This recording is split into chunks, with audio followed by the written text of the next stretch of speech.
This is wrestling's greatest moments. Hey now, wrestling fans, it's time for another episode of Wrestling's Greatest Moments. Wrestling is all about the illusion of danger, but what happens when reality steps in?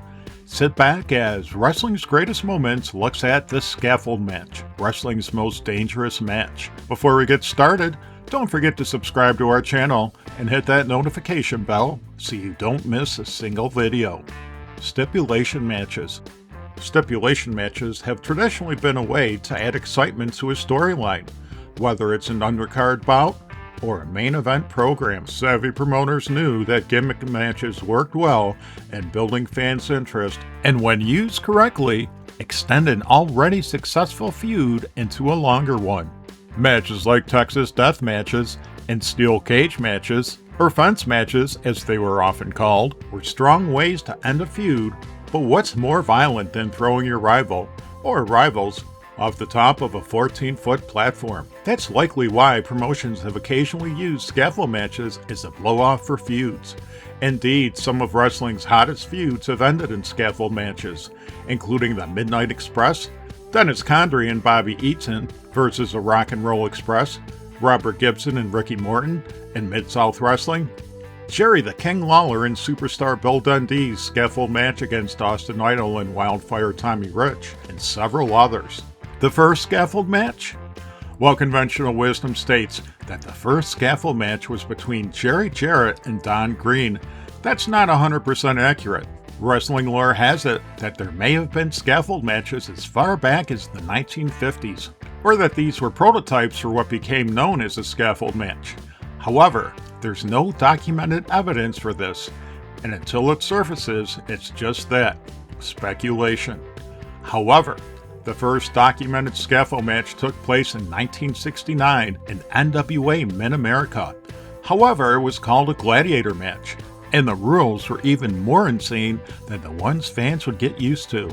Here, this was essentially a 2 out of 3 falls, emphasis on falls match, with the winner being the first wrestler to throw their opponent off the structure 2 times. Why leave any catastrophic injuries to chance when it comes to someone falling off a scaffold onto a wrestling ring?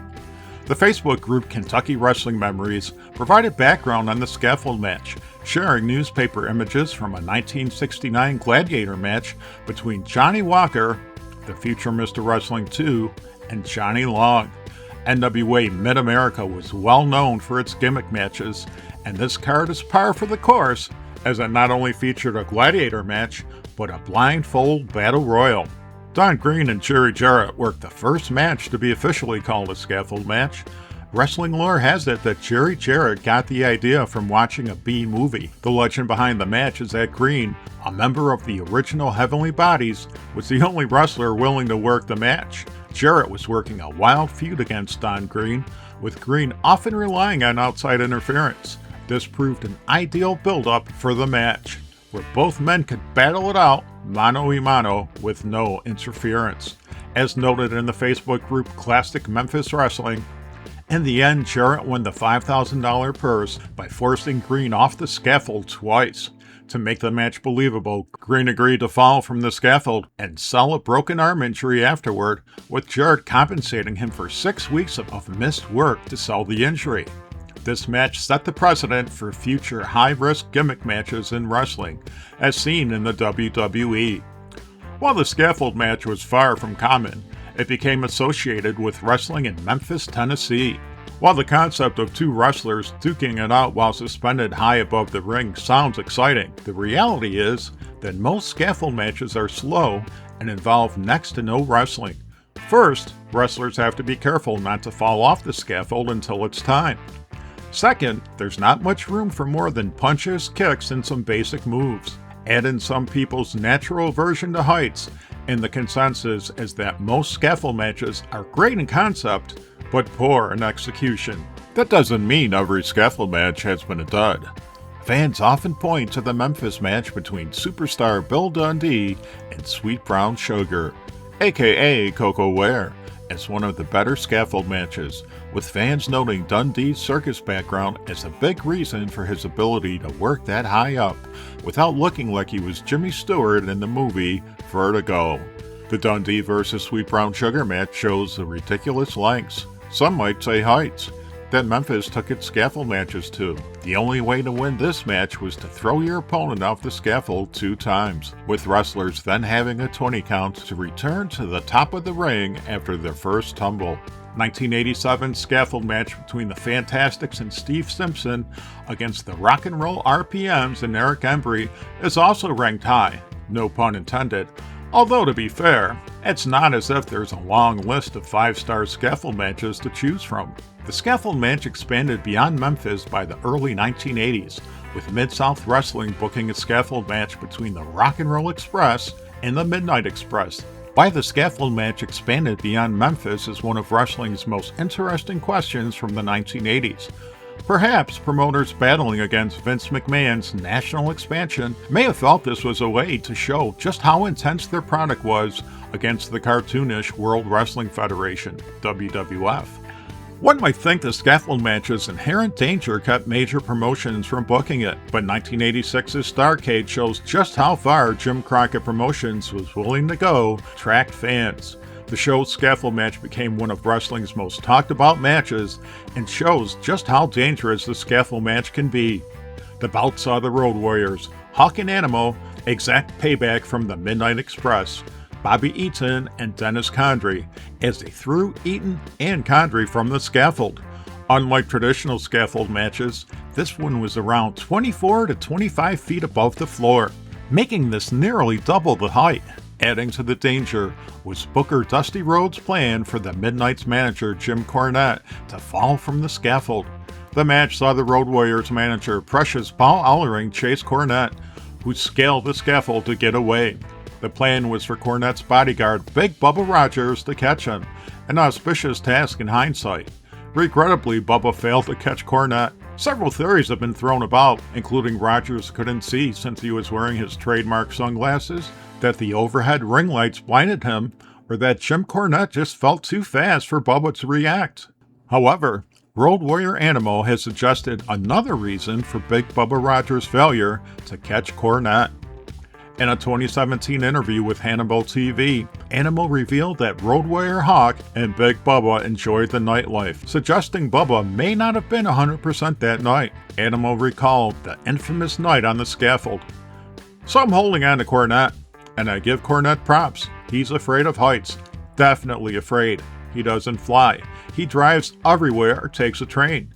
He holds on to the scaffold and I say, 'Jimmy, you got it?' He says, 'Yeah, I got it.'" Cornette managed to hold on to the lower portion of the scaffold, but his downfall was inevitable. Now it was time for the crucial moment, Big Bubba catching Cornette. As Animo remembers things, "I told Boss Man, I yelled down and go, 'Hey, you ready?' I'm thinking, how is Boss Man going to catch Cornette? If he does catch him, Cornette is like a 250-pound sack of crap. He's going to kill him. Then I told Boss Man, 'You ready?' I said, 'Okay,' and I said, 'Go.' Boss Man's standing like this, and he's 3 feet off and misses Cornette. Cornette falls and hits. Both knees went pop, like a big 2x4. You hear them both go. He blew out both knees in that one deal. He was screaming. Jim Cornette's fall from the scaffold has taken on mythic proportions, including the extent of his injuries. What's sometimes overlooked, though, is that the Louisville Lip injured his knee earlier that night, during Big Bubba Rogers' match against Ron Garvin. So Cornette was already working with a bum knee, which aggravated the injury when he fell. Another overlooked injury is that of Road Warrior Hawk, who competed in the match with a broken leg. According to the website Warriors Legion, unbeknownst to fans at the time, the danger was even greater for Hawk, as he had suffered a broken leg on October 21st, 1986, while taking a backdrop early in the match against Giant Baba and Tenryu. Hawk landed awkwardly on his left leg and snapped his lower fibula. Tough as nails, Hawk went through with the match, improvising to make sure the fans weren't disappointed. According to Road Warrior Animo, who had taken a college class in athletic injuries, Hawk cut off his cast, letting Animo prepare Hawk for the match by taping his leg up. Another injury happened to Bobby Eaton, who suffered a sprained ankle from the match due to landing awkwardly during his fall. Cornette went under the knife to repair his battered body, but like his contemporaries, he was back in action far sooner than anyone expected. The Scaffold match remained a rarity, but it continued to pop up in the 1990s, with WCW booking a Scaffold match at 1991's Great American Bash between the teams of Steve Austin and Terrence Taylor and PN News and Bobby Eaton. However, the match was reportedly changed from the traditional throw your opponent off the scaffold stipulation to a capture the flag one due to the wrestler's safety concerns. In 1996, ECW booked a scaffold match between Tommy Dreamer and Brian Lee. In 2000, WCW tweaked the scaffold match again, holding a mixed tag match at Fall Brawl between the teams of Medusa and Billy Kidman and Shane Douglas and Torrie Wilson. TNA Wrestling would host 2 scaffold matches. These matches, billed as Elevation X, featured TNA wrestlers battling on scaffolds built in an X pattern. The first involved AJ Styles and Rhino, while the second involved James Storm and Rhino. Rhino would win both matches. However, neither stand out as anything special, so perhaps that's why they remain an anomaly. How do you learn to fall off a 20-foot ladder? The scaffold matches disappeared from mainstream wrestling, but it never appeared in the WWE. WWE.com's 2012 article on scaffold matches notes the scaffold match's absence from the promotion. Throughout history, the WWE universe has seen matches contested in steel cages, Hollywood backlots, and junkyards. Yet, there is one type of contest so dangerous that it has never been held in WWE. However, the scaffold match's absence from WWE might have less to do with safety than entertainment value. The scaffold match rarely won over fans, and you can hardly blame wrestlers for their lack of enthusiasm. After all, who wants to get on a narrow platform and worry about one false move sending them crashing down to suffer who knows what injury? Instead, fans see matches that are inherently dangerous but are extremely entertaining. Bouts like the ladder match, Hell in a Cell, and War Games, along with their lawyer-friendly variants in TNA, Ring of Honor, and All Elite Wrestling, come to mind. However, these matches are not without risk, and the ever-growing number of injuries in wrestling suggest promoters have little regard for the wrestlers as long as these dangerous matches draw a crowd. Do you remember any of these scaffold matches? Is there room in wrestling for them? Share your thoughts in the comments section, and let us know if there are any videos you'd like Wrestling's Greatest Moments to cover. In the meantime, subscribe to our channel, follow us on X and Instagram, and spread the good news about Wrestling's Greatest Moments, the channel that celebrates the squared circle.